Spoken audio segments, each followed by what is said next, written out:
Welcome everyone to another episode of the JSB GamesCast. I am your host Rob, aka Zen. Joining me today is a full house. Everybody is back with me. Lewis. Yep. How are you? Yes, I'm here. You're here. I'm tired. Present. Nice. I'm currently working. Oh no. Yes. Oh, you're currently working. Yeah, I'm working while we're recording because He's working on this podcast. I've been working all day. Jesus. Yeah, it's been one of them days, but you know, I'm here. I think I got stuff to talk about, but we'll see what happens. All right. Sounds good. I hope for your freedom by the end of the show. Me too. Ryan, you are here. I am here. I am back. Yes, I am here. I am back. You are here. You're back. How are you today? I'm doing okay. Kind of a lazy Sunday for me because, day off from work. Which, this week I got an upcoming vacation soon that I'm going to be taking. Nice. So that's going to free me up to kind of like get caught up on other things and caught up on things I need to do. Outside of that, just keeping on, I guess. That's the best way I can word it. Yeah. But now we're all right, though. I definitely feel that. Keep on keeping on is my mantra. Drew, are you keeping on? Yep, I'm here, and I should have been the one to fill your dark soul with light, Rob. Oh, he got it right this time. Wow, a month later. My man. I mean, I couldn't do it the show like right after everybody was going to expect it. Oh, true. So you hold it in. I think that's I've been holding this for a month. Clearly. Did you practice before you said that? I feel like that's what you did. I feel like it's been a month's worth of practice. I did Google it to make sure. every day I'd wake up in the morning, I'd go here, just rehearse the line as deadpan as I possibly could. I love it. That's amazing. I appreciate you. Awesome. Great. We have games maybe to talk about. I have a couple games. I feel like, last week we had a lot to talk about, right? Nintendo Direct and then all the demos from Steam and all that stuff. Was that last week? That was last week, man. Yeah. Why does that feel like an eon ago? Because time doesn't exist. It's a construct. So hopefully a lot of us got a lot of things in this week, because I really didn't. But let's start with the usual, Lewis. Damn, y'all just put me on blast, huh? Always, unless you don't want to. You can spend your one card to be like, I'll go later. I mean, I know what I'm talking about. I can go first. Yeah, you know what? I'm gonna play my card. Gonna play the card? Okay. And let Drew go. The Glizzy Dawn in defense mode. Protected. Shout outs to Jose. All right. Good deal. Well then, Drew, start us off. So, I've been playing a ton of tag because clearly I hate myself. Just been trying out a bunch of new teams, sort of expand my horizons. One of the reasons I really like that game is just how freeform it is. It's kind of like Marvel in a sense that everything's very freeform and expressive. Yes. There's a lot of different unique team compositions that can really change how you play the game. But it's not so unhinged as Marvel in that I watch Marvel 3 and I'm just like, no, I couldn't do that. I just couldn't. I want to. Don't get me wrong. Like, some of my favorite characters are in Marvel 3. But I know that game is far beyond me. So I've been putting a ton of time into that and just learning some new teams. Learning more so like picking up some pocket characters and then attaching them to the characters that I already play, which are Mai and Yumi. And I've been messing around with characters like Ruby and Adachi. What else have I messed? A little bit of Mitsuru. Just kind of trying to, branch out my sort of tools in the tool shed, as it were. It's clearly becoming or it's becoming clear rather, that there are teams in this game that my main team just can't deal with. And not necessarily that means my team is weak or anything. It's that there are just like the game has been out long enough and people have actually, like, now that we have rollback, now that people have sat down and like gotten past the whole, oh, Yumi and Adachi are broken, people are actually seeing like where all the sauce really is. And like you're seeing more characters that were kind of slept on at the beginning of 2.0, you know, kind of flood the woodwork, like Seth and Hilda and Rachel. Currently, I think right now the best team in the game is Rachel Batista. That team does not have a lot of counterplay outside of like maybe Hilda. There's like in terms of zoning, that team is the Mora Doom of Blaze Blue Cross Tag Battle. That is probably the best explanation I can give for that team. And so like knowing that team exists and only one player plays that team and they don't travel to tournaments, but knowing that, like you can kind of see the competitive landscape of the game sort of like shift. Yeah.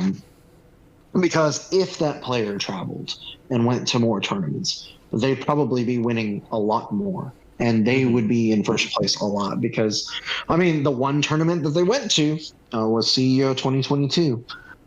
They won. They did not lose a single game. Wow. That's crazy. Yeah, they did not lose a single game. And I actually, I had a chance to play them before that tournament. And I was just like, wow, this team is actually insane. Like, the neutral is incredibly difficult. Things like Rachel's wind mechanic, which they buffed in 2.0 to give her, instead of one stock, she has her full 4 stocks from Blaze Blue proper. A combination of that and assists make neutral really difficult to play against her.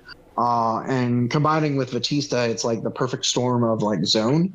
So Right. like Batista covers Rachel's weaknesses to set up things like Lobelia and whatnot. And then Rachel just gets to run her game back with Batista assists. And then once you're in, or once that team is in, you're blocking like 5, 6, 7 overheads within the span of like a cross combo. Push block does nothing because between projectiles and assists, like you're in block stun the entire time. You cannot push block. Ideally, what you want to do is block the assist and then guess right on Rachel once and push block her out. And then like try to run the timer of the cross combo meter down to where you can just get out to live. Meanwhile, that team can just use push block to push you out once and then start setting up projectiles. So like all these aspects taken into account, like that team, much like Mora Doom and Marvel 3, greatly shifts the competitive landscape. Right. And so I've been playing that team a lot recently online. I guess a lot of people don't actively choose to play that person because, I'll be honest, it's a miserable experience. You're pretty much just running into shit, and then once you're blocked, you either block or you die. So I get it. Yeah. It's almost like playing Marvel 3. But like I've been actively like trying to figure out, well, what can I do to fight this? Like, what sort of things should I be looking for? How can I become more familiar with scenarios? And like, there are things like in that matchup that I look out for in terms of like making things easier. For example, like one of the cheaper things that the team can do is Rachel can just super jump to the top of the screen and then wind herself full screen, and there's nothing you can really do to challenge her. That's one of the reasons like why Hilda is good, because Hilda can actually challenge her. That makes sense. But one thing that you can do in that situation is this player likes to do that and like as they're crossing over, call their assists to force a sandwich. So like things that I've started to figure out is like, well, if I'm in that situation and I'm forced to block, like if I'm aware enough to block the assist, I can push block the assist that pushes me across the screen to get under Rachel. Okay. Without having to like deal with all the projectiles. So like it's things like that, like meter management crucial and like fighting that team, and you're going to have to play it like very slowly and methodically, and you don't really want to because this team is like just throwing a bunch of shit at you. Right. So you have to stay like 2, 3, 4, 5 steps ahead of that team. So things like that have caused me to like sort of look at my toolbox and like, hey, my toolbox can only do so much. We need to upgrade that. So because of that and like the general competitive of BBTAG, like the players that are left are all just really good, have just forced me to increase my repertoire. So Of course. unfortunately, I haven't been able to have a lot of time to rest because I feel like if I rest, I'm just going to fall further and further behind. So understandable. Yeah, I get it. It's things like that like, and it's funny because going to tournaments, because this person doesn't travel, that's not necessarily a thing I need to worry about. But how long will it take until like somebody else picks up that team? Because like Chris G was the only one that played Moradu in Marvel 3. And now there's like 5, 6, 7 of them now, right? So Because also it's more of I'm trying to get ahead of the curve. I kind of see where the meta's shifting to. I also wonder because, I mean, outside of like the Doom Virgil shell, like playing Morgan was actually pretty difficult to do, like to execute her stuff as well. Rachel and having that's why Rachel falls under that to me, in my opinion. Yeah, Rachel's not that easy. I think she's easier than probably in MVC3. Oh yes, true, agreed. But there's still definitely like a nuance. Oh yeah, for sure. Yep. Yeah. Like I couldn't just pick up that team and be like, I'm just going to do all this. Exactly. No. And like there's a lot of setups, and like I'm sure that guy is doing like 5-dimension geometry in his head as he's doing this. But again, like you kind of see like where that meta is going. Like you're starting to see Seth and Hilda a lot more, like these more zony style characters. It's weird for me to consider Seth a zoner character. But I mean, that character just... I mean, that makes sense. He'll run away and set up his like second assist, which is the orb, and then is able to just apply free pressure because you have to worry about assists and the orb and him. And then he also has like some of the best like neutral skipping tools in the game with like EX slash, being able to just go full screen and punish you. It makes playing neutral versus him very difficult. I think Seth is the best character in the game. I've been saying this for a while. I think more and more people are starting to realize that. But Seth really doesn't have any real bad matchups or any flaws other than he's somewhat difficult to play and optimize his damage. But that's about it. Otherwise, like he has a very like safe game plan, a very strong game plan. He's got one of the strongest solo games in the game. Overall, he just feels like the best character. There are other characters not far from him. Like you still have like Yumi, Adachi, Ruby, Yang, and so on. Narukami, Hilda, Rachel. Like it's funny. I consider Rachel Batista the best team in the game right now, but like Rachel's not the best character because like there's definitely other teams where Rachel wouldn't be as much of a nuisance. But like this shell specifically, I mean, like that's the interesting about looking at a team game is like you can't just look at a single character. You have to look at like the synergy the team provides. And like with my teams, like I play Mai Natsume, who on paper is a very fair and solid character. Yeah. But once you start pairing her with other characters, she gets to be a lot more unfair. Well, I mean, another example, back to Marvel, for example, another example that's Dr. Doom. Like, Doom by himself, he has good tools and everything, but he does, by himself, have a ton of bad matchups. But because his toolkit is so good, he's such a great character to have on any team because of the toolkit that he has. But by himself, there are characters that can absolutely wash Doom. So it's kind of like the same thing. I've always likened Mai to Doom in this game. I mean, my 5P is just Doom Beam. It always has been.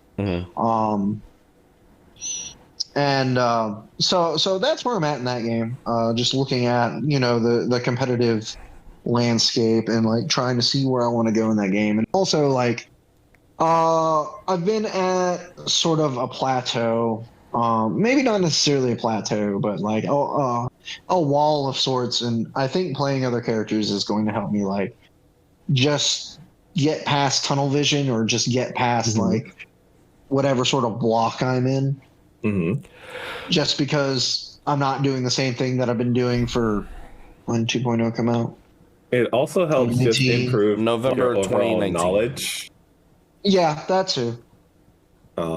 Like picking up multiple characters, you get a better understanding of like what those characters do. Not only for like what those characters do, but also like counterplay against those characters as well. Especially if you pick up characters that maybe like you personally struggle against a little bit. Right. It just helps like see like the field from their eyes a little bit better and can give you a little bit more clarity on some situations that maybe you struggle with. So it's always really good. I highly encourage people to just like play outside their wheelhouse a little bit. Not necessarily saying like you have to like completely devote your entire life to new characters, but like pick up other characters, experiment a little bit, just kind of like see what it's like on the other side.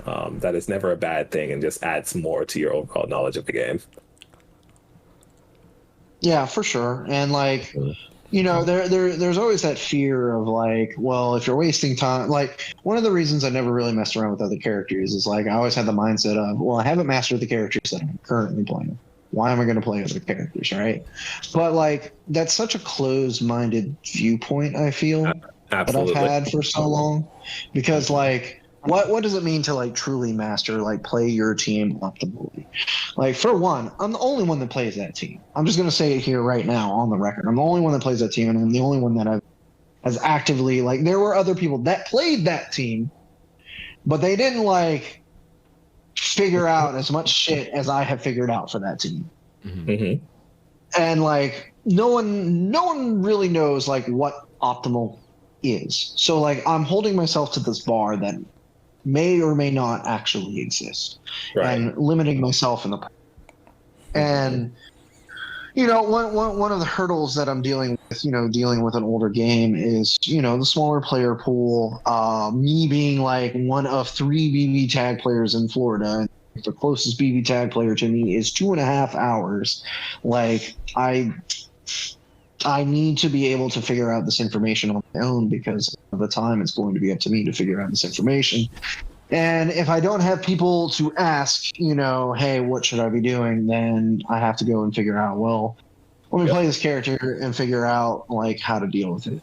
It's a lonely fucking experience, but like, you know, you got to do what you got to do. And this is the game that I love. So I have to push through as much as I can. Yep. Gotta do what you gotta do. Yeah. But that's tag. I've also been putting some gauge, you know, when I'm not grinding on net play. And I'll be honest, like I like the game, but I swear it's having like a tough time. What was the game again? Fire Emblem Engage. Oh, okay, gotcha. That game is having a real tough time grabbing me, if only because like I really like the gameplay and the map design is really, really good. I even like the characters. They're all fucking insane. They're great. But like I like that to a point. Like I like it, but it's also a bit of a turn off for me too, because like all the characters are also incredibly cartoony. And like that's okay. Like I'm typically for that. But like Rob, you kind of said it like when we were talking about trails. You're okay with this sort of setup, but not in this container. Like the things that Cold Steel 4 was doing, you're like, I don't necessarily mind it. I don't think they're bad ideas, but it's not what I want from Trails. And like that's kind of how I'm feeling with Engage, where like I don't mind the sort of like silly and goofiness of this game, but that's kind of not what I want from Fire. Gotcha. Understandable. And again, there's nothing wrong with it, and gameplay wise and map design wise, it's fantastic. But like it's not just that. Like I could on past that. My biggest issues with that game are purely UI and UX related. So much of navigating that game outside of combat is such a tedious pain It is. That like I constantly catch myself. Like normally I'm able to look past things like that. Like I've been able to be like, you know what, this UI choice sucks, but fine, whatever. We'll deal with it. I think the last time it almost like really ate was Xenoblade 2, like the original patch of Xenoblade 2, because like that game was a UI fucking mess. It was and like just navigating all the menus in Fire Gauge is just like it's a chore. Like there are extra menus that I feel like shouldn't be there. The fast travel menu, like when you're at the base, like certain things have fast travel options, but other things don't. And I have no idea why. Going around the map to collect like random pickups is really tedious, and I don't understand why I have to do it. Why can't it just give it to me? That's why I don't do it anymore. Like the sort of like it's like they took the sort of like campus life from Three Houses and they threw it in this game, but they didn't really do anything. Mm-hmm. And like that's my real complaint with all that. And then just like the loading times feel awful. Navigating the menus again, just like things don't make sense where they like the buttons that I hit, and I'm like, I don't know. I can't explain myself other than it's fucking awful and it annoys the shit out of me. It's bad, right? Like I shouldn't have to go like 4 layers deep to just like one thing that trips me up a lot of times is like, okay, I'm kitting out my character because I got some of the rings that I want, and there's characters that skills that I want to transfer over, right? But like I forget like what their skills are, right? Why is it that I have to go like instead of going into the emblem menu, I have to go down to like the reference book, and then we have to go into like the ring reference section, and then I have to like toggle over, and then if you accidentally hit like the left analog stick, it takes you to like the normal rings instead of like the emblem rings, and I'm like, oh my god, why am I in here? Like that all should just be information that's just on the emblem screen, right? Or even when you go to do like the emblem like the emblem bonding section or whatever, right? So that you can force level your characters bond with the emblems.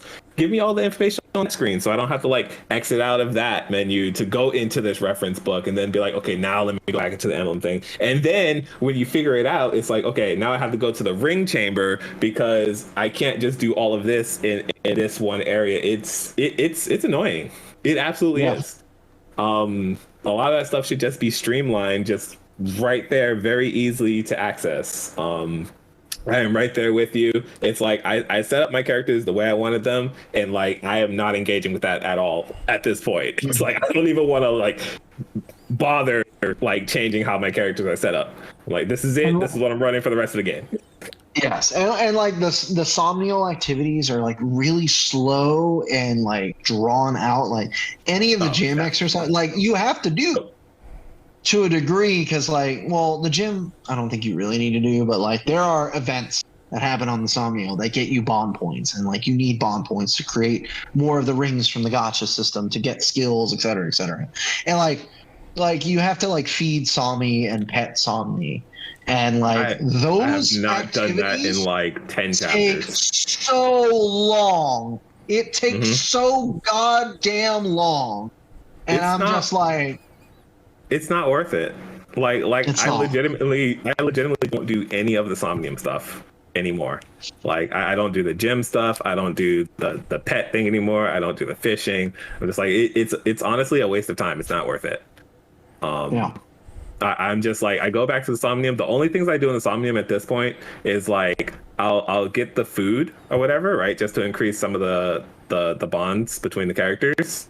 True. And then like with the DLC, they let you do like the recreational activities to increase bonds points a little bit more. So like I'll do those real quick. And thankfully you can do all three from one of them. Yes, exactly. So like I'll do that. I'll run those 2 things, and then I'm just going right back to the map. Like I really don't bother anything else. Maybe I'll stock up on items, but like other than that, the Somnium in general, Somnial is just, it's a throwaway. Don't need to do it. It's garbage. It's absolute garbage. But you know what? The Fire Emblem aspects of this game are fucking great. Oh, it's great. Holy it's great. Shit. It's some of the best Fire Emblem I've ever played. It's some of my favorite tactics I've played in like quite some time. Like these map designs are fucking amazing. I love pretty much every map I've done. I'm just like, okay, this is really cool, and I have to like really think about like what I'm doing here. And even now, like I'm on like chapter 22, I think. There's still like slightly new mechanics being added to the map that I'm like that I have to engage with, and I'm like, oh, okay, I got to be very careful about this thing. That's just like keeping me on my toes. So like I cannot take it away from this game. I just finished like chapter 9, which is like when you first get like Prince Diamant and his I forget it, his retainer, Amber, and like and it introduces the ballista mechanic, which I was surprised to see that return because I haven't seen ballistas in 10 years from Fire Emblem.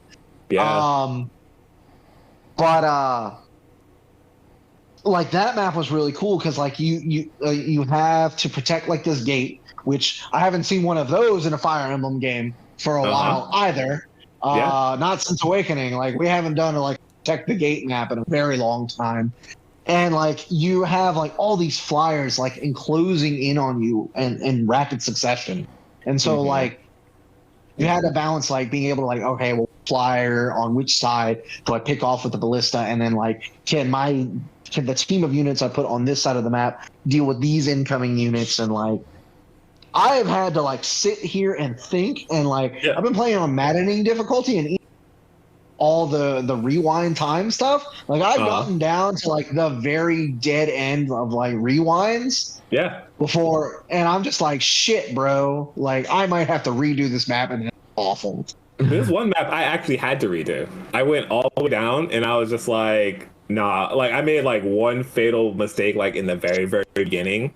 And like I kept trying to like not go back that far. I'm like, I can fix this. I can fix this. I can fix this. And then I tried to do it one more time, and it was like, you can't do this anymore. I was like, fuck, I really just made like one critical mistake. All right, I'll take my loss. I'll do this over.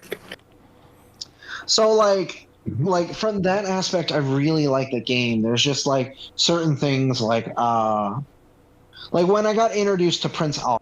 Like when I started doing like the Brodia chapters, and like you're introduced to like Prince Alchrist and like his two retainers, and I'm like, dang, this Prince Alchrist dude is really tight. Like he's hit me with like that sort of like edgy sort of like, yo, I'm too good for you, Archer. And then like that completely fucking 180s, and I'm like, bro, you were so cool like 2 seconds ago. What are you doing?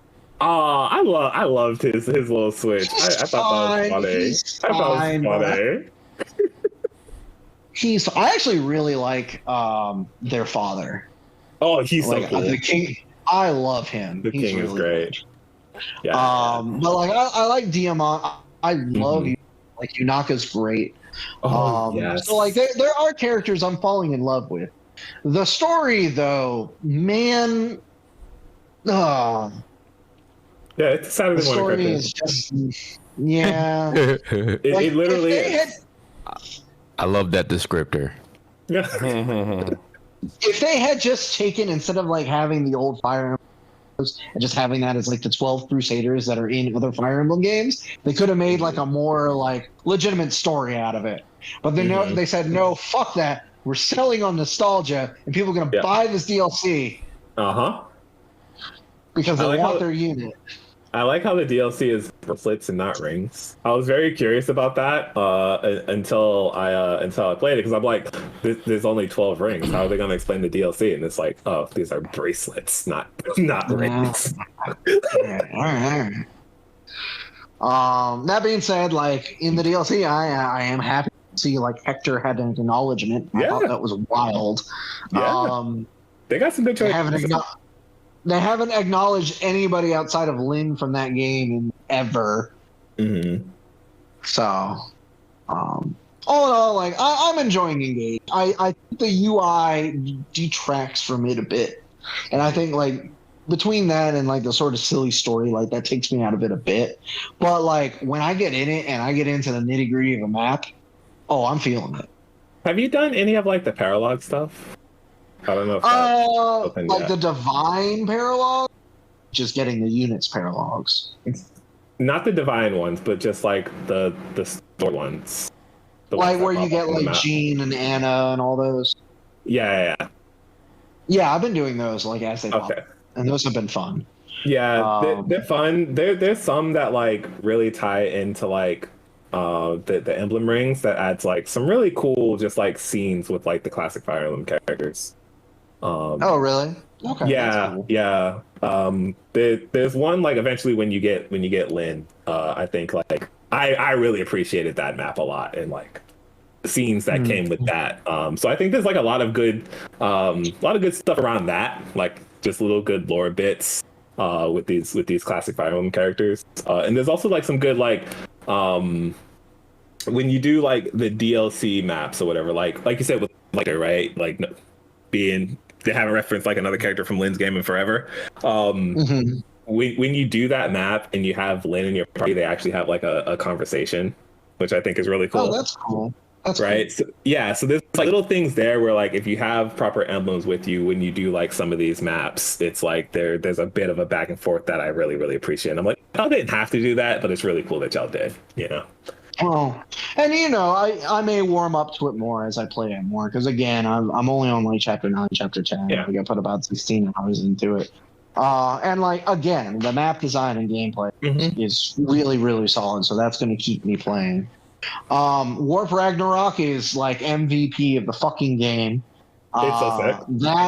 That skill has made dealing with thieves so easy. Yeah. That's like my number one complaint of old school Fire Emblem is like, oh, there's a thief a lot closer to a treasure chest than you are. Have fun beating him there through waves of enemies. Now I just get to teleport in front of him and be like, gotcha, bitch. So, that's fun. And like I do think the emblem skills are really cool. Yeah. So like I'm conflicted because I was like, this feels like there was a better way to do all this, but I understand the reason why they did it the way they did it. It just reminds me of our conversation of Trails where I'm just like, I understand why they did this, but why did they do this? Exactly. I understand completely. Other than that, I've also been putting in some time in the theater. I mean, there's not much difference between the demo and the full game. It's just more songs. I hate their like release schedule for the DLC. I thought I was going to get all the songs at once because I got the digital deluxe pack. No. I might not get all of them. Like, I don't think we get tracks until June. And that makes me very fucking sad. That makes you me expected very Square Enix sad. to release everything at once. You're funny. I know, right? Exactly. Do you know what company you bought this from? Come on now.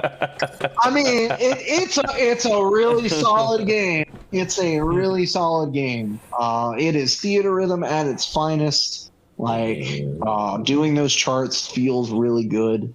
The input system feels really good. There's a lot of music to choose from.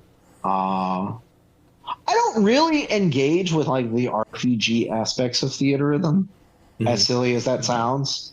I just never really bothered. I kind of like there's an optimize button when you're setting up your party, and I just click that, and I'm like, all right, optimize, and here we go.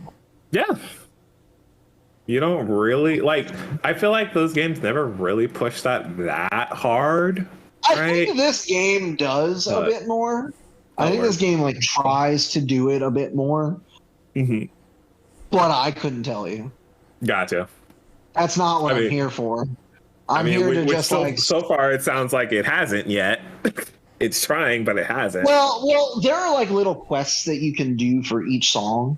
Like one of them is like defeat the boss with lightning. And I'm like, I'm not gonna fucking figure out how to do that. I just want to see if I can perfect chain this song. That's all I care about.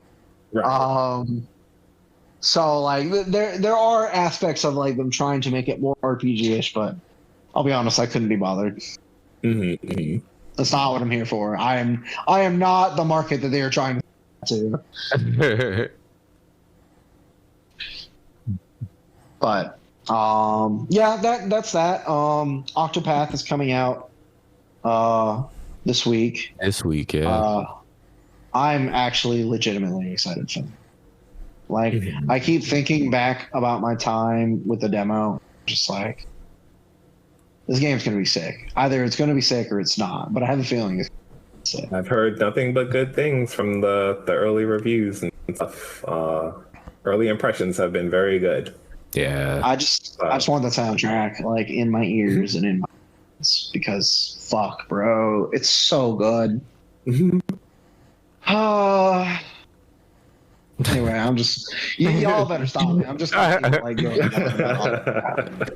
He's gonna keep going. He's gonna keep going. Well, we'll let Drew keep going in the background. Who wants to Don't jump talk in? me. Right. I'll talk. Don't tempt him. This song is tired. Ryan, I haven't heard from you in a while. What have you been up to lately? So I did start up Scarlet Nexus. Okay. Okay. I did start playing it. I think I'm about 6 or 7 hours in. I'm playing through Kasane's point of view right now. Kasane Randall. Yes. I love her last name is Randall. Yeah, because you could tell she was adopted for sure, just because of that last name.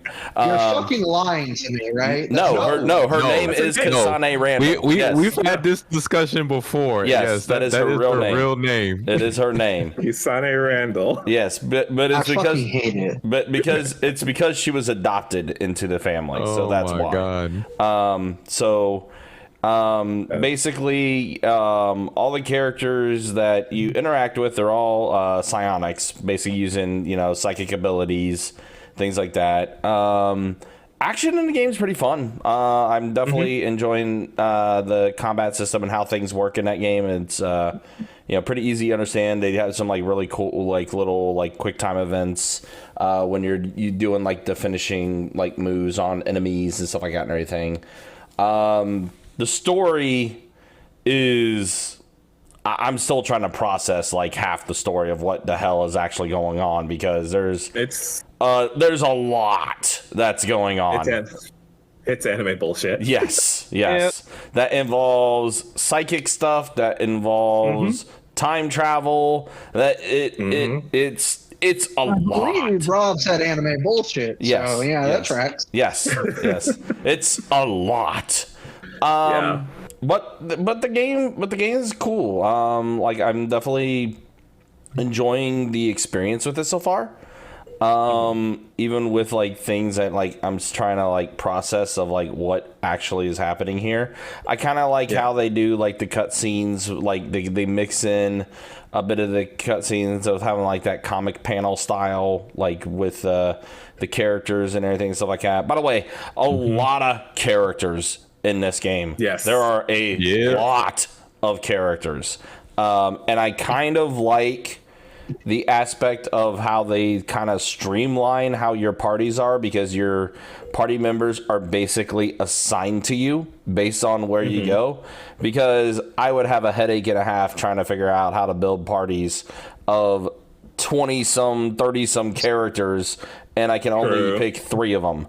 For the abilities.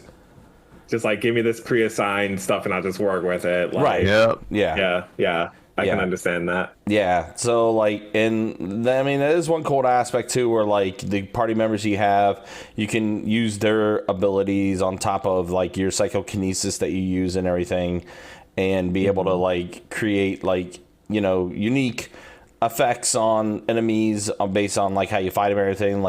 You have your electrokinesis, you have your pyrokinesis, you have your a bunch of different abilities to use, and then you have other ones too, where it's ones that will make you move faster, time slows down around you and you're moving faster, because there's certain enemies that are going to have hyper velocity, and you got to use this ability to be able to fight them, things like that. And then also some of these abilities, you have to do certain things.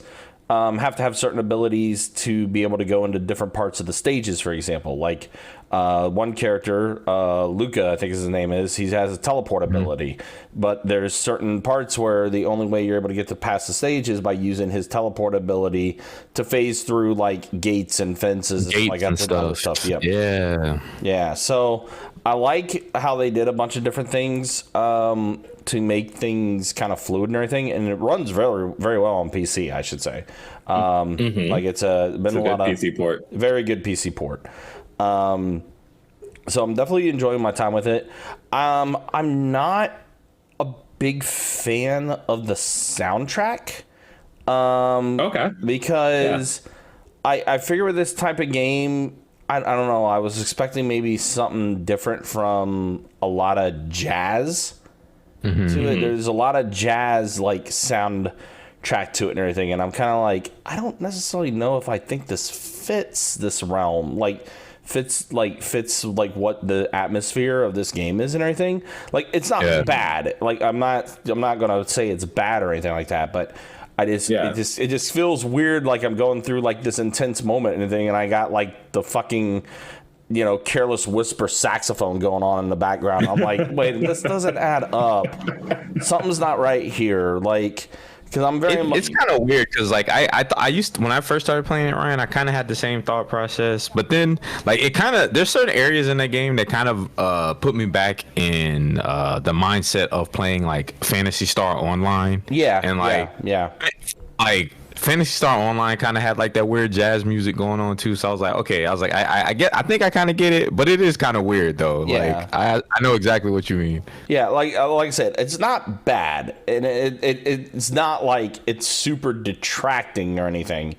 It's just an odd choice that like I don't necessarily know that I'm kind of like, oh neat, all right, boss fight's about to go on, all right, fire up that sax, baby, let's go, type deal. So but I've definitely but I have been enjoying my time with it. I'm probably, because I know like the main story campaign, I think it's like around 25 hours or so, so it's not a really big time commitment to go through like the main campaign, so I'll continue trying to play through it and stuff like that.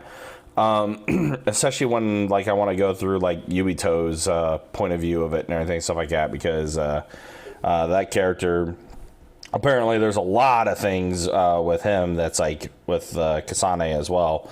So like, I'm definitely want to go through his playthrough, like his point of view, to see like how things got to where they were from like his side of things, from his perspective. So it's definitely been a fun playthrough so far and everything. The other game I've been playing, and this is kind of it's a little bit of a guilty pleasure game that I've been playing lately. But guilty pleasures. I've also been playing a lot of the sins. I've also been playing a lot of the Holocure game.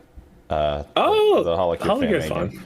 Yeah, I've been playing a lot of, especially with the update that they did too, where they added new like HoloLive members to it, and new stages, and like the time stage is pretty fun to see. Like, really? Yeah, like it's seeing like how many enemies, like how fast can you kill, or actually no, not kill. We're not killing anything here. How fast you can cure all the fans. How fast can you cure 5,000 HoloLive fans?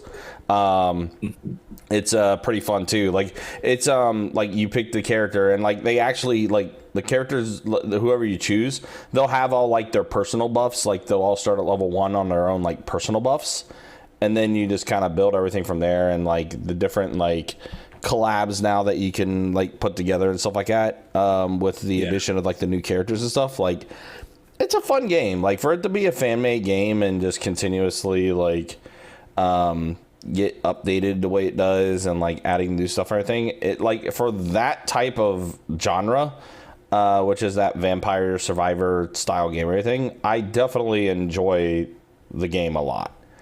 I think it's like the best one of those, right? Like Vampire Survivors is clearly like that it's the original one of these games, right? It's what set off this whole entire movement, and I still think it is like the best one of that type of genre it created.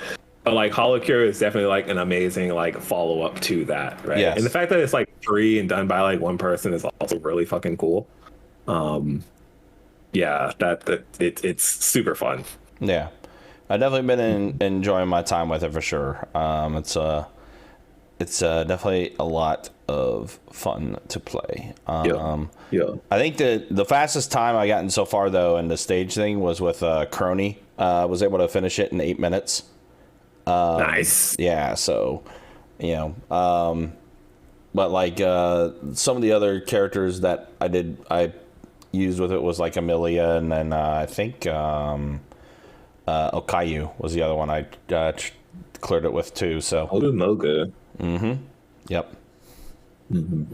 So, but that's been pretty much it. I know, like, when all the demos were going on and stuff like that, I did try out the God of Rock demo, and that was pretty fun. I was gonna ask you about that because I tried that out last week as well. So I was curious about your thoughts about it. I like it. It's a cool game. It's definitely a cool game. But it's like for me personally, there was a bit of a learning curve with it and I think it's just because of like just inputs. I think there's a learning curve in general. Yeah, not just you. Yeah, because like obviously with the way that, like with the inputs track and stuff like that, like how it tracks on like the chart and everything, so like that, it's kind of different because I'm so used to playing like DJ Max and like Easy 2 on stuff, and like I get crossed up all the time on like which inputs I need to hit actually for things to work properly.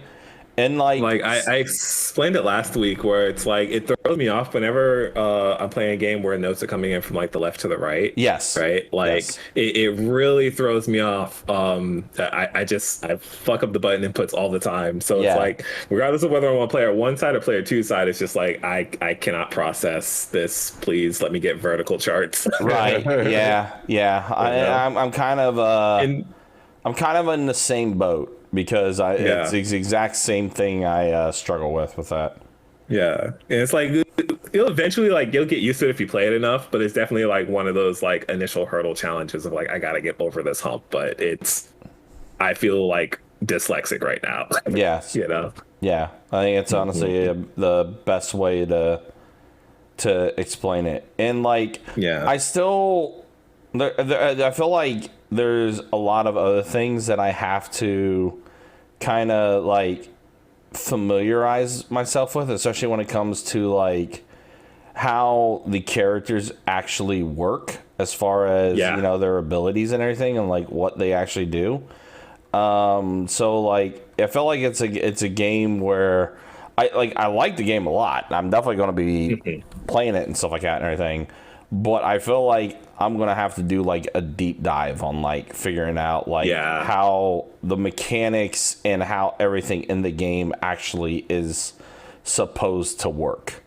Right. Because I feel like the demo is just like, I'm hitting the notes and stuff like that, but like what exactly is going on? And like, I know there's like special move abilities that you got to do and all that stuff. And it's just kind of like, I just need the more time with it than what I actually had in order. It's a lot to like parse through, especially like so like with the special moves. It's like you got to find like when can I do these in the midst of like these notes flying at me, like what is the perfect time to do these, or even like what they do, right? Because every character is so different and they have like different effects. Exactly. It's like, okay, do I want to do like a level 1 special, 2 special, like remembering what the inputs are, because every character's inputs are a little different. It's definitely a case of like, and I almost like with an actual fighting game, right, where it's just like, okay, I got a taste for this, it's cool, I need the full game to like actually sit down with this and figure out what exactly this game is asking of me. Yes. Correct. Correct. It's exactly the way I definitely feel about it. I think I echo those same sentiments. So, but that's pretty much all that I've done. I think the next kind of like game I'm kind of looking forward to right now, that I'm just waiting to drop soon, is going to be Like a Dragon Ishin. I think that's like my next one that I'm really waiting to kind of unlock and dive into that because I'm a big fan. Is that this week as well? It is, yeah. Yes. Actually, in a couple days, Tuesday. Oh Lord. Yeah, Tuesday. Well, Metroid Physical comes out this week too. So waiting on that. Too many games. I'm saying I've already fallen behind, and it's only February. Yeah. So with that said, with like a Dragon Ishin about ready to come out, this is a good time for me to say that I do have open commissions. So Hell yeah. if anyone wants me to make an art piece for them, so I can play like a Dragon Ishin, hit me up on Twitter, RCB_draws. There we go. Please hit him up so you can play like a Dragon Nation. Yes. Please. Yes. So, but outside of that, that's been pretty much all that I've done so far. Sounds good. Lewis. Yes. Hi. What have you been doing? I don't know, man. Nothing. I know. Same. It's very much like I think after I finished out One Piece, I just kind of had like a You had to let that cook. Yeah. You let them cook. You ever get RPG like you wrap up an RPG and you just kind of sit with it, and I don't really And I just don't play anything for a few days. Did that with Nier. Did that with Automata. Did that with 13 Sentinels. Yeah. You just sit in the pond and you're like, man. Damn. Yeah. It's like decompress. Yeah. It's the craziest thing. So I was like, okay, well, I'll try to jump back into like Hogwarts, and I haven't played that at all. I just see clips of that game and people like casting the killing spell on everything. Like that's the only thing I see. Yeah, I mean, you can do it like that if you want. You know what I'm saying? But I do just. My thing is like there's very much like a lot of stuff to do in the game itself, so it's like I will get sidetracked on just doing stuff like random stuff that's not even like pushing the story, just like you go fly around and you'll find like they have these challenges. They're Merlin, like the wizard Merlin. He scattered these challenges like all over the world, right? And so like a lot of the puzzles, like some of them are really simple where like you have to like light 3 cauldrons and they're kind of spaced out from each other, you know what I'm saying? Or other times it's like, hey, here's this big giant circular boulder, there's a hole a few meters away, and then you kind of have to like navigate it through the environment to get in the hole. So that's that's the kind of stuff you just randomly see as you're going on your business, and you're like, oh, I should probably go do that, so it's so easy for me to get sidetracked in that game. But having not touched it, and like I was like, okay, I don't think I'm gonna play it this week just because I've just been busy. I'll get back to that eventually, but I'm trying to think. Like I really didn't try anything. I still was going through like my little catalog of like demos that I downloaded from the Steam joint. I downloaded this game called Pizza Kid, and it is a. I heard of that. Yeah, it's so like I've been following the developer on Twitter for a while. I didn't realize they put a demo out until like the day the whole thing was ending. So I was like, oh great, we got a demo for this. Let me go ahead and try it. And it's cool. It's like it's a nice little 2D beat 'em up. And it's nothing crazy, but the combat is kind of I think it's kind of jank right now, only because it's in a obviously it's like a demo. But the combat is I feel like if they just kind of iron out a few things once full release comes out, whenever that may be, the game will be good. So essentially you're just kind of playing as like, I think he's a pizza delivery boy. Don't quote me on that. And he's fighting aliens. It seems like these aliens have come down and taken over, and it's just like a real simple premise, right? That I feel like I would see in like a Sega era game, And so the combat is like really, really dope. So you got a block button, if you time your blocks right, you get parries, which is really fun. And that was kind of like it's kind of like my thing, because I was like, okay, well, the enemies don't really have like a lot of. Actually, I'm lying. They have a lot of hit stun when they hit you, right? So the thing I was running into during the demo is like there was a section further into it where they just kind of just filled the screen up with like a bunch of alien goons, and I just got stun locked. Like there's no other way to say it. I was like, I couldn't do anything. And then I went back through it and played it like a day later, and I was like, oh, maybe I should try parrying a bit more in that section. And it's kind of cool because like if one enemy is close and you parry like another enemy that's kind of like overlapping, the little parry like freeze effect, they kind of like reel back. So if you could imagine how how Biking gets when she does her fucking run through thing, and you block it and she kind of just reels back like that. They kind of hit that kind of same state. And so then you can go in and then you can get your combo going, and you got special moves. They have like actual like inputs for the special moves. So you got like a quarter circle forward. Okay.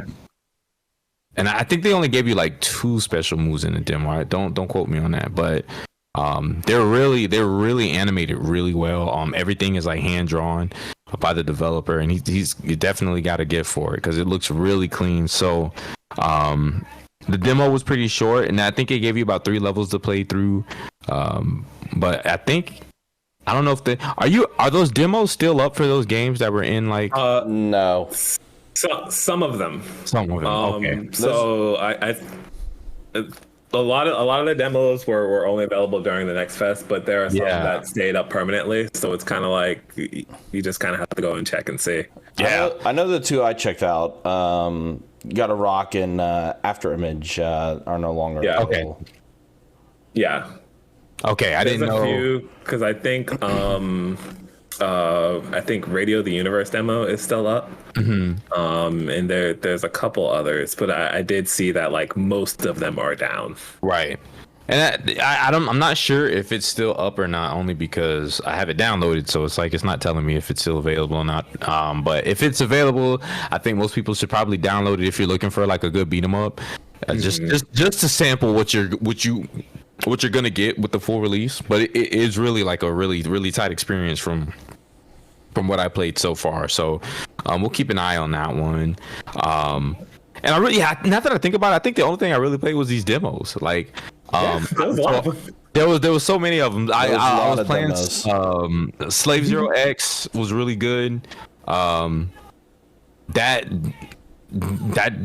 game is fucking tight. Again, please, I don't know if that demo is up, but please play that game.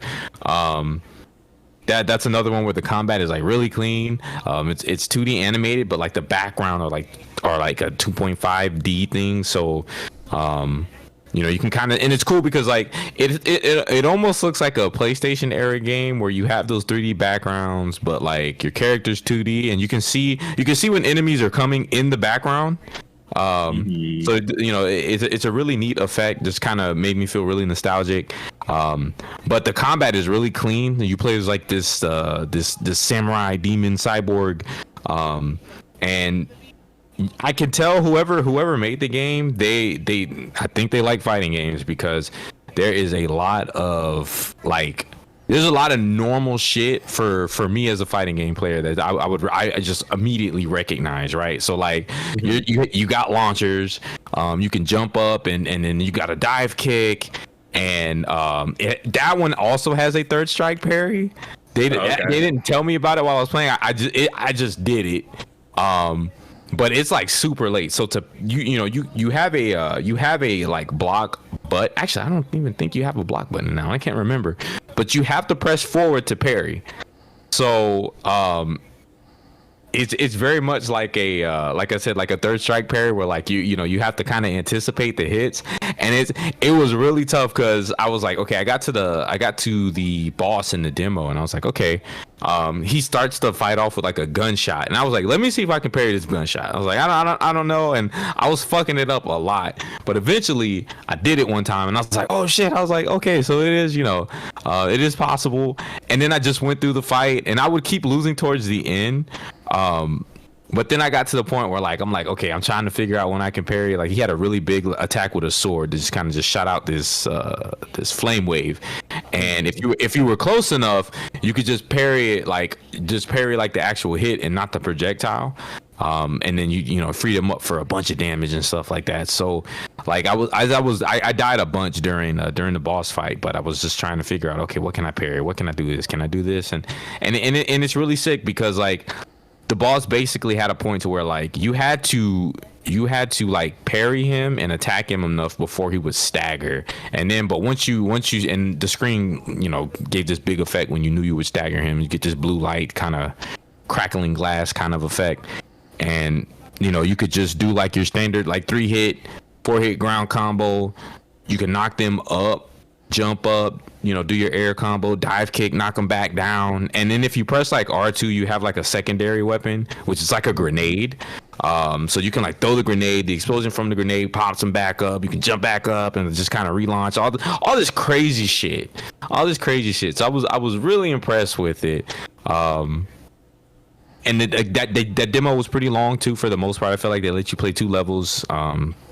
Like from beginning to end, and then the boss on the second level, they kind of tease you because it's like another slave unit, and he's like on par with you. It's one of those boss fights that I don't think you can win, and then they interrupt with a cutscene, and then the demo ended. But it was really tight, like really really tight. That's another one I think should be coming out real soon. That I'll probably get it like the day it comes out, because it's just that shit got me kind of hype. I was like, all right, I see what you're doing here. So yeah, definitely. Like I said, I don't know if that demo's still up either, but if it is, y'all check that one out. It looks like it still is. Okay, then absolutely go fucking download it. Go try it out. It works great on Steam Deck. What's the name of it again? Slave 0X. I feel like I mean Steam Deck. Yeah, it works. It runs real good on the Steam Deck. So that's like the perfect handheld, a little beat 'em up, man. It's really clean stuff. So, and then the last demo I played, I downloaded. Oh yeah, I've seen this one. Okay, yeah. It's really sick. It's really sick. Got Hakumen vibes from this dude. Bro, yeah, like it's honestly like I said, I'm pretty sure the developer plays fighting games. I don't know which one he's playing, but he plays some of them, because he did. You'll see when you play it, you'll understand. You'll be like, oh, this motherfucker knows. But the last demo I played was this game called Coven, and ooh, I know this one. So that one is like a Doom kind of type experience with it. It's a first person shooter. The only reason I downloaded it because I thought the premise was really like just kind of cool. You play as this witch, she gets burned, or you play this girl who gets claimed. So they're saying she's a witch. I don't know if she's actually a witch, but so because you get accused of being a witch, they burn her alive. You come back to life, and then you start seeking revenge on this whole village that sacrificed you. And that one very much feels like it has like some Doom vibes to it, because the movement's like pretty grounded for the most part, so you're not gonna get any like Doom like 2016 craziness stuff, but like you have a dash button, and so like they start you off with just like a melee weapon, right? And I like the way it starts. It shows it like when you hit start on the game, they show you burning at the stake. You can move your camera around, you can look around as they're setting you on fire. The girl screams, and then when you wake up, you're like in a grave, and you have to like dig your way out. And after you dig your way out, then it just kind of throws you in the world there. They kind of establish like, okay, this is where you're gonna get this is your movement options. This is what you're gonna do, and they start you off with like a real basic ass weapon. You find like an axe and a shield, and then after you do a little bit more exploring, you start getting the good shit. So like they give you these kind of like dual pistol axe things. So they have like hatchets on like on the bottom of them. And then you have like an alt fire, right? So like you can shoot them like normal pistols, but then if you use mana, you can expend mana to have them like she's like spins them around in her hand. So like they're like levitating, but they spin around like saws and stuff like that. So they have that alt fire there with that, which is really cool. It just super fun because like the village, I was playing on hard and like the enemies move. I think the enemy speed is increased because the enemies are really really fast. But at first I was like, okay, I feel like this is a little too fast if I'm moving normally. But then I forgot I had a dash button, right? So like. As they're coming towards you, when they get ready to hit you, they do stop, right? So I was like, okay, so I kind of like bait out for them to hit me, dash back, and then you can charge up her melee. If you charge up your melee, it's like a one-hit kill on them. It's just the axe just kind of cuts them in half, and the game is really gory. I like, again, PS1 era like gore. So like I was like, okay, I wait for them to whiff the swing, charge my axe, dash back in, and then cut them in half, you know. Or if you want to do like the quick hit, you know, get in, get out, quick hit, and the damage that you inflict on them is kind of like you can hit them in the limbs, you can hit them in the head. They do this cool thing where like if you cut them in the legs, it doesn't kill them immediately, and they still kind of crawl at you for a second, then they bleed out. And the way you regain health is you eat them. So you eat human flesh. So like, so it kind of pays to not use your charge up melee attack, because when you do it, it cuts the body in half, and then you can't eat it. So like, I was finding that if I would do like a couple of quick hits on the enemies, it would leave their body intact, and then I could just eat it once I did kill them, you know. And you're getting like, you can eat the legs, the torso. It's like, oh hey, you know, hey, kneecaps consumed plus 5 mana. I mean you gotta get the elbows. That's where the best meat's at. Yeah, I do. I'm telling you, like, I don't. It was kind of crazy because it would say like weird shit. Like I feel like it was just picking like random body parts when you would consume it. Be like, oh, spleen consumed. You know, blah blah blah. This consumed. I was like, I could have sworn that looked like an elbow, but man, does it say ass consumed? Hearing all of these body parts, just like a quick aside, coming off of watching Made in Abyss, I'm just like, I'm going for it. You going through it? Yeah, you know, it's so yeah, right. Tell me about it, bro. Like, between the mush, I had just watched Made in Abyss. I think like the movie that came out last year, the Dawn, whatchamacallit. Yeah, and we that can't one had spoil it. Yeah. But yes. That had me fucked up. So I know what you're talking about. Yes. So it's a lot of gore. They, like I said, they got you with your pistols. You get a rifle. You get a double barrel shotgun. And the first area in the demo is just kind of like this cornfield. You're getting to go into like a lot of old timey, like, if you could picture like an old like Pilgrim Coven area, like era style. You got like tall cornfields and stuff like that, so plenty of enemies hiding around and stuff like that. It's a really clean experience, man. If you're looking for like a real quick like Doom game, like Doom style game, like it's dope. And I can tell the developer took a lot of time with it and a lot of inspiration from stuff, because like I like little details. So like they have villagers that'll throw their axes at you and you can shoot them out of the air, right? So you don't, you know, you're not just forced to just dodge it. You can dodge it if you want, but I'm like, okay, I'll shoot it out the air and then catch you when you're getting ready to throw the other one, you know. And then it does the really cool thing where like you get in these sections where a ton of villagers come at you and the music just picks up like hella crazy, like guitar kicks in like heavy rock, like kind of shit. It's really really dope. I think that's another one I'm probably gonna pick up as soon as it comes out. I know he's been working on it, and really open to a lot of feedback. I was going through, after I beat the demo, I was going through a lot of the community pages just to see how other people felt about the game, and I saw the developer was on there really actively like going back and forth with people that had any kind of critiques or any feedback from the demo and stuff. So it looks like he's definitely active with his community and any kind of critiques anybody had. So I think when the game comes out, I think it's going to be in like a really good spot, and I'm pretty hyped for that one as well. So, which was nuts, because again, that was one I didn't even know about that. I was just like, this looks cool. I like the cover art. I'll give it a shot, you know. So yeah, go try that one out if you're looking for a nice little gory PS1 style FPS. Coven. So I think that one, and I want to say that was the last demo I played. I did go back to a few that Drew had mentioned just because I didn't have a chance to get to them at the time. But I think for the majority of them, I think those were like the main three. I really put a lot of time into. Drew, what was the Metroidvania with the sisters? Oh, Grim Guardians. Grim Guardians. There we go. Okay, Yeah, Into Create. the Into Creates one. Yeah. Did you play it? I did. I finished playing it this afternoon. As a matter of fact, it was all right. It was all right. I had like a few gripes with it. I was seeing what you were saying about like Shinobu, where like, why am I going to bring a sword to a gunfight? Yeah, bro. Like, I was just like, man, I found myself using the other girl with the gun like a lot more, just because some of those enemies they're kind of fast, and trying to take the time to swing, I found myself getting hit a lot. But then I also found like chick with the sword obviously hit a lot harder because she was like one shot and a lot of the enemies early on, you know. So I can see the give and take. The screen. It doesn't matter, right? Exactly, you know. So somebody would have to go out of their way and want to be close, and possibly take a hit to, you know, if they want to play as her, you know. Like I do like how they make some of the actions like character specific. Like I like how, you know, Sword Girl has a crawl.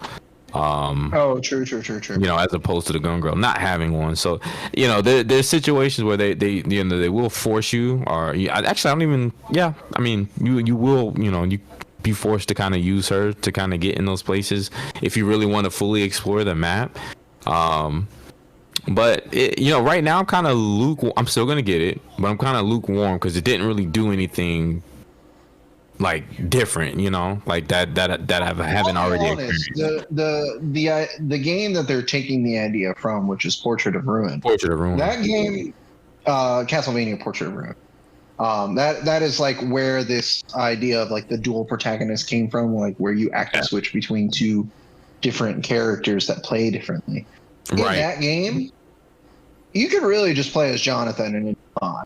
Right. Like my first playthrough of that game, I just played through as Jonathan because like Jonathan had the long-reaching whip and he had all like the super fast like sub weapons, whereas Charlotte had like her attacks were out of a book and like the book attack was somewhat slow and she had like slow spells. So like it never really felt good to play as Charlotte. You just always played as Jonathan. I actually went and did Charlotte only just to see like how her skills worked and how her spells worked, and like thought it was cool. But like whenever they make these games, I feel like they don't differentiate the characters enough to the point where both are useful, right? Right. Like they just make one just too good.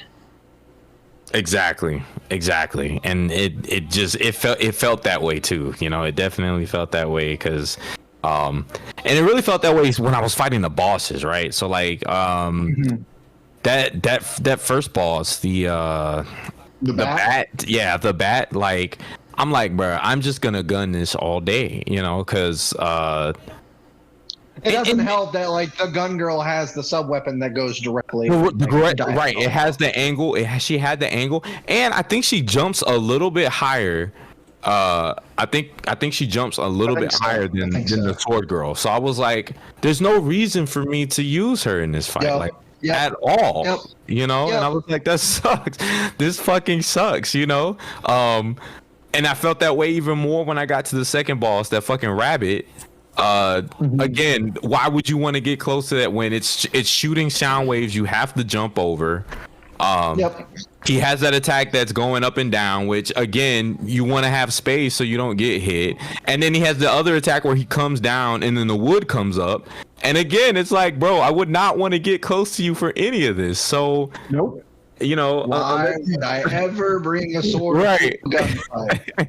I was like, damn. I was like, Drew was not fucking lying. Like he was dead fucking serious about this, you know. So it's kind of disappointing, and I hope that once we get the full game, that maybe that gets alleviated like later on. But right now, I'm kind of like, y'all might as well just had it to where you could just pick your protagonist at the beginning of the game and then just I think that would have been do a more like Mega Man X4 style. Yeah, where, exactly. Like, you pick a character and like you're actively choosing to play that character. Right, exactly. And like I may still do that with Grim Guardians, like how I played Portrait of Ruin. Yeah. So like but still, like it's kind of like when we talk with Rob, and Rob's like, "Well, yes, you could play the game a certain way, right? But it's hard. It's hard for me to do that when the game gives me all these options." Yeah. And I'm just like, it's really hard for me to justify using. I can just shoot a gun. Yeah. Like the game has to like force me to use the other mechanics, right? Like, right. Make me engage with the systems that you put in place. And if I can just do this one thing and you're not going to stop me from doing it, then I'm just going to do this one thing. Just gonna do that, yeah. Right? You know, you're not incentivizing me to do anything else here. Yeah, exactly. Not at all. And again, like I said, maybe that'll change. I don't know. Like I kept seeing a lot of those funky doors that kind of had like different symbols on there. So I'm assuming like and those are like different sub weapons. Different sub weapons, right?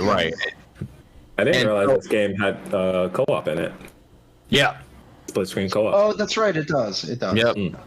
So I'm curious. So like you give Sword Girl to like your little brother, like that's absolutely. Yeah, right. Exactly. She is the Tails. She is the Tails of this game. You know what I'm saying? Like that's real shit right there. But that's why you play Gestalt, because there's only one protagonist, and it's incredible. Right. Yeah, I'm probably gonna play that tonight once I finish working here. Nice. But yeah, right now, Grim Guardians it's okay. You know, I do like the sub weapon you get from the rabbit. Yeah, I'm absolutely gonna get it. And like I said, I do like. I think the sub weapons are what's going to keep me playing it long term, because I'm curious to see like the other stuff with it. Like I like that Gun Girl got a grenade. I was like, okay, that's kind of cool. I'm not sure about the paper crane thing for the other one. I was like, okay, we'll see what we do with these, but cool applications. Like I messed around with it. Like I went and backtracked. You went back? Okay, yeah. I was going to, but I didn't. It has some interesting applications, which is why like I'm full game, because like I have hope. Yeah, exactly. Yeah. So, but yeah, so that was it. Like I said, I see potential there. And like you said, I'm gonna pick it up too, just to support. Because I'm hoping that they do that thing they do where like, especially with NT Creates, it's like if I look at like Gunvolt, right, and like Gunvolt 1 was already pretty solid, and then when they did Gunvolt 2, I was like, okay, you guys got it down, and they just kind of built upon what they had, and it was already really good. So I'm hoping that maybe if this does well, maybe they'll do a Grim Guardians 2, and they'll polish some stuff up. Right, exactly. So we'll see, but I think that was really it. It was just Demo City for me. Nice little bites there, Yeah. Quick and easy. Some nice little snacks, right? Some appetizers. Yep, that's it. I finally did throw the emulation up on my Steam Deck. Thank God. Finally. Yeah, I finally did it.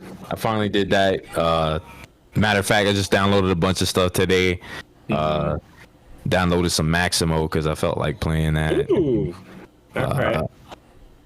I'm not sure how it runs. I hope I don't have any issues with it, but it should be all right. Yeah, I hope so. Be an issue. I downloaded that, and then I've been wanting to go back through Valkyrie Profile 2. Just because I think I saw somebody. I like that game a lot. I like that game a lot. I liked it too. I liked it when it first came out, man. That was always bad. I thought that shit was fucking godlike, especially the end game. The end game, yeah. That game blew my goddamn mind.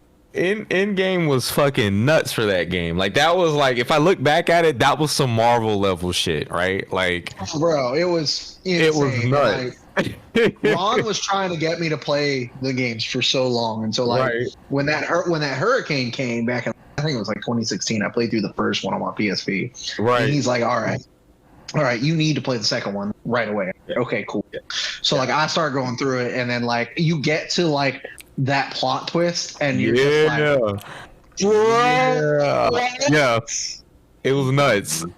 That shit was so insane. Shit was insane. So like, I kind of just wanted to relive that hype again, because it's like coming off of like Lilith or VP1 and then jumping immediately into 2, and then you hit that point in the game where everything just goes to shit and it gets crazy. Like that was a good feeling, and I'm like, God, I kind of want to relive that again. So I was like, you know what? Let me see if I can let me see how VP2 runs on the Steam Deck, and we'll do another playthrough here because I haven't played it since it originally came out. I got it the day it was released. I went to GameStop, or I think it was still EB at the time.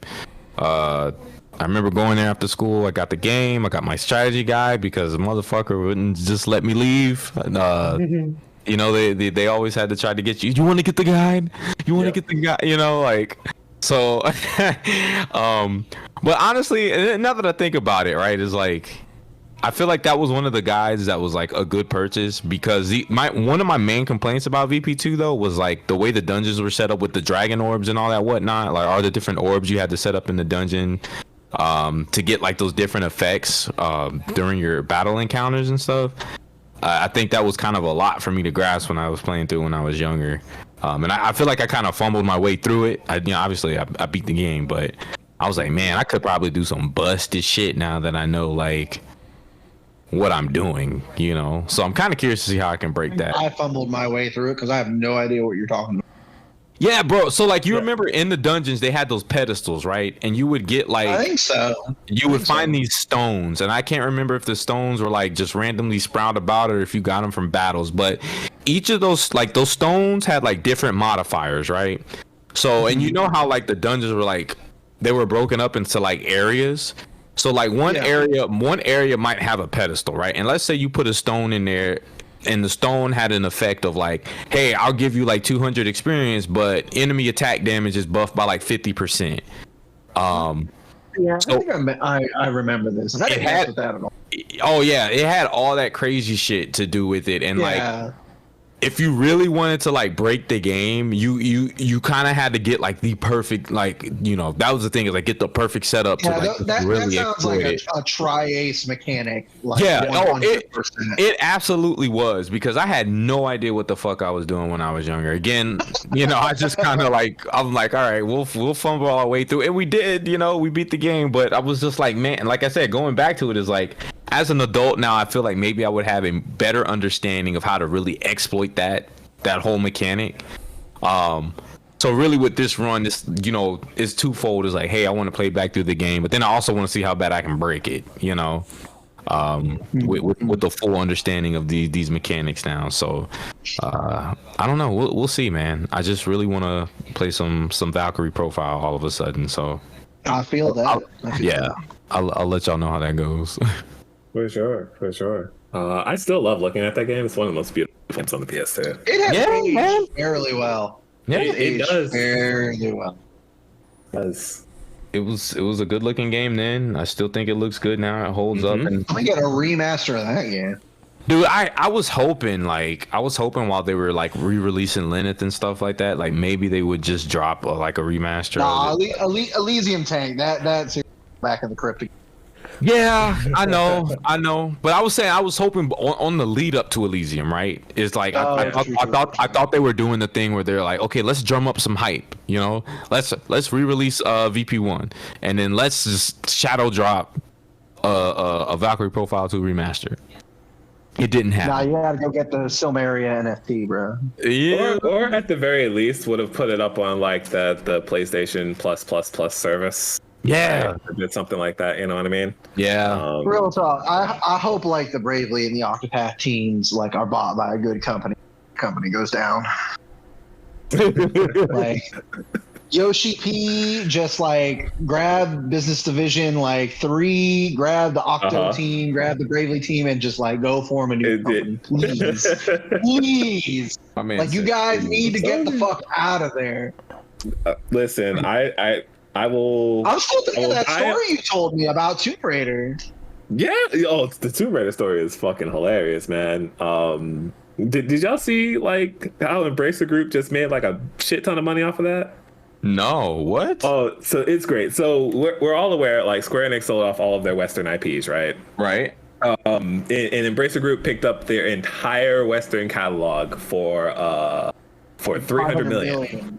300 million. They picked it all up for $300 million. The IPs include like What a steal. and they got Tomb Raider mostly. So essentially, they bought Tomb Raider for $300 million, right? And like 50 other IPs out of Square Enix. Really? And now they just cut a deal with Amazon to do the Tomb Raider series, right? Lord. To do the live action. They sold the rights to do the live action Tomb Raider series for $600 million. Jesus. Doubled their investment. They have They- 49 other IPs of which to do things with. Exactly. I mean, they still have the game rights, so like they can still make a Tomb Raider game. But it's just like, bro, y'all fucking made out like some bandits. Bandits. Yeah, man. Bro, Square Enix is just like, what is this company doing? But they keep making games that I want to play. NFTs, Oh. that's the future. They're still doubling down on NFTs. They have ruined everything. Yoshi Save P's gonna save that Yoshi company. P. Save Yoshi P. Save Yoko Taro. We are 5 years away from Yoshi P like running Square Enix. Just running that shit. He's just gonna like start a mutiny and just like hostile take over the company. Not the hostile takeover. Become as Yoshi P. I believe it. It's gonna That's- happen, man. That I is believe crazy. it. I believe it. That man has so much power over there right now. That's nuts, man. Yeah, it was a funny story. This happened probably like a month ago. It's hilarious. That whole scenario is insane. What a time to be alive. I'm saying. I mean, on my end, I don't really have much else to add to all the conversations. Really, the only thing I've been playing is Fire Emblem Engage, but we got that out at the beginning of the show. Okay. I'm pretty close, I think, to wrapping it up. Like, I could probably knock that game out in another day or two, I think. Right. Deal. Which I'm going to try to, and then like the next game that I'm going to start and probably slowly go through is Xenoblade 3. Oh, yeah. So I'm gonna start that afterwards, and then I now have to posit a question now that you brought that up. But first, up? I need to ask. So Uh-huh. Fire Emblem isn't like a super long game.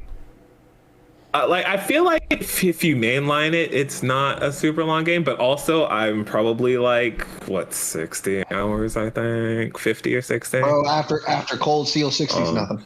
It's nothing. It's nothing. But I probably got like another, I would say like 15 ahead of me. Right. I didn't even flinch when you said 60. Did not flinch. So I mean, I feel like you could probably mainline that game like quicker than where I'm at. You know. Now, the actual question I wanted to posit. Would you say that Xenoblade 1's battle system is very similar to Xenoblade 2's? Is it very similar? Yes. I think there's a similarity, yes. Because outside of the fusion combo and vision aspect, I can't tell a difference. They are the same to me. I mean, yeah, but like I feel like how you're engaging with that game is different. Like you're kind of going about like your combos and stuff differently, but like the bones are very much the same thing. Yeah, it's just I got into a conversation with someone recently. Just like combat's just not as good as it was in Xenoblade. I'm just like, what? The combat's the same. Like there's things about like Xenoblade 2 that kind of annoyed me in terms of like I felt like it took a lot longer for that game to catch me than it did 1.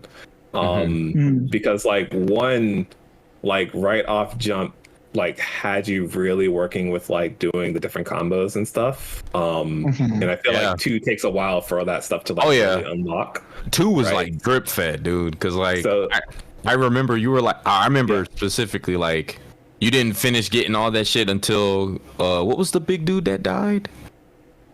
You know what I'm talking about? He was the one who gave you the bird blade. Yeah. Yeah, The man, real homie. Yeah, man. Yeah. Fucking crazy. Like Yeah. that was deep in there.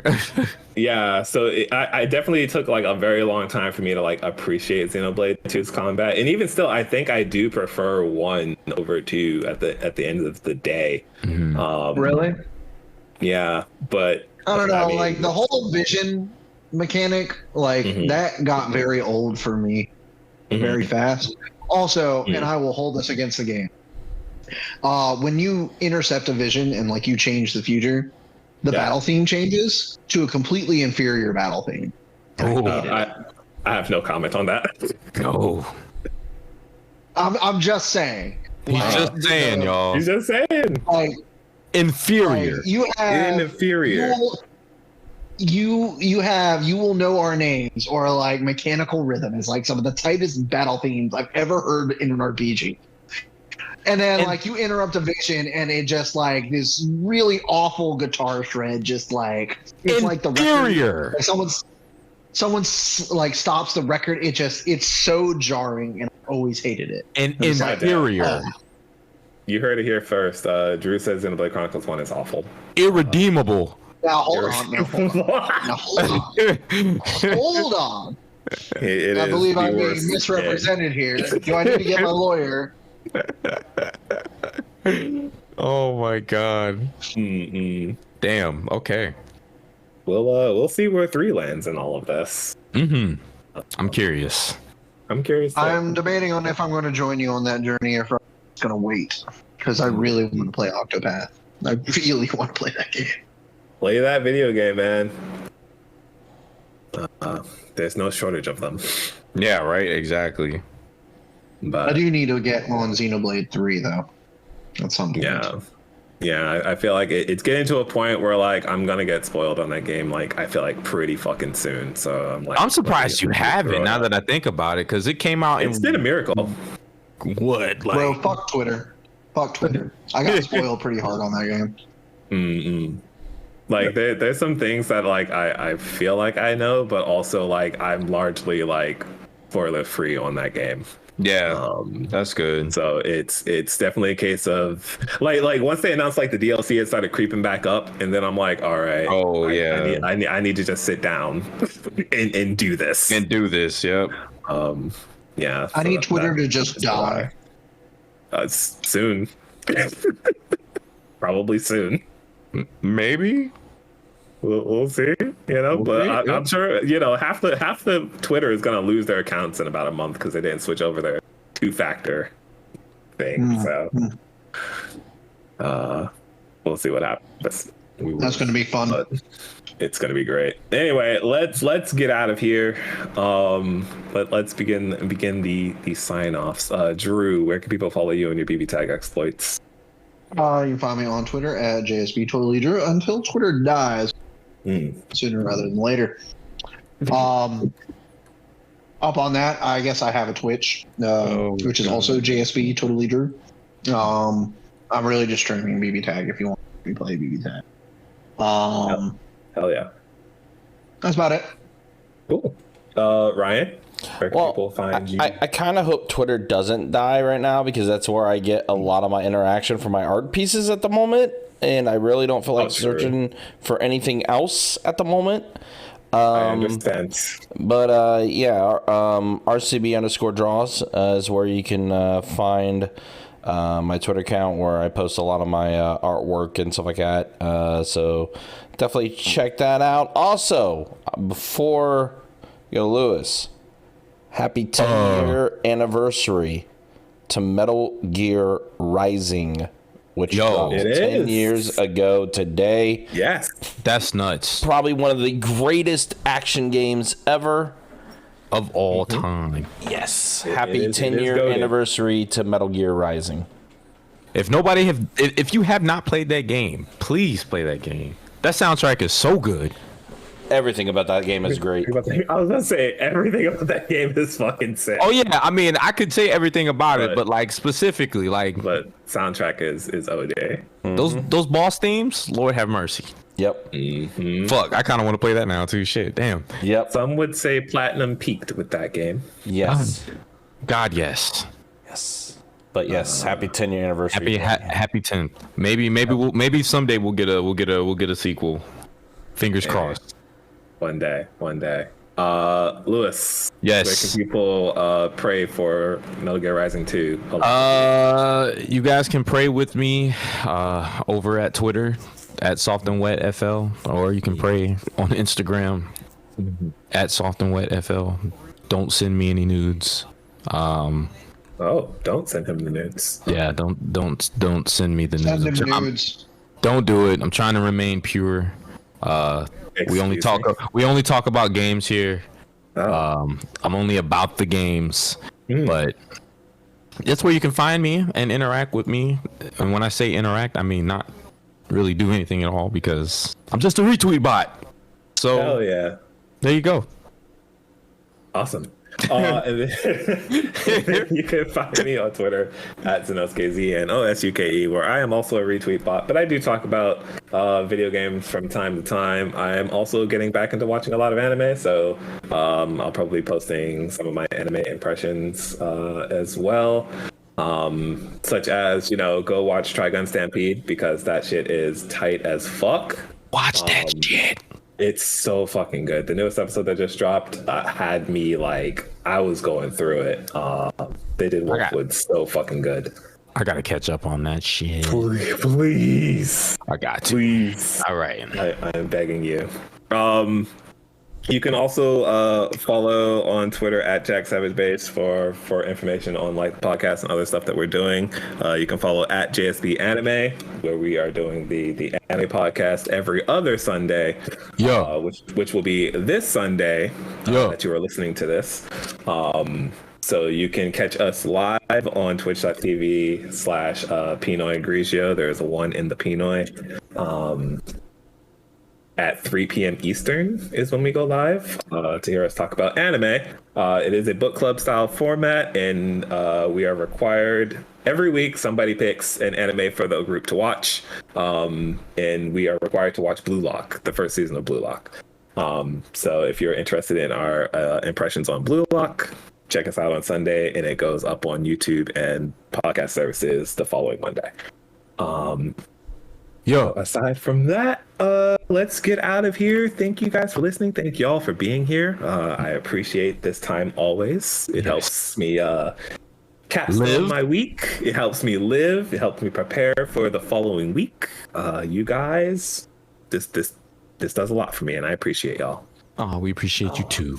Yeah. Thank you. And with that, we're out of here. Bye. Later. Light. Was that your like Street Fighter 2 death? Was that what that was? No. That's how Dante screams light. Oh my god. Wow. Okay. You should have really screamed it, Drew. You should have really screamed it. I am too low energy for that. Fair enough. Ending podcast now.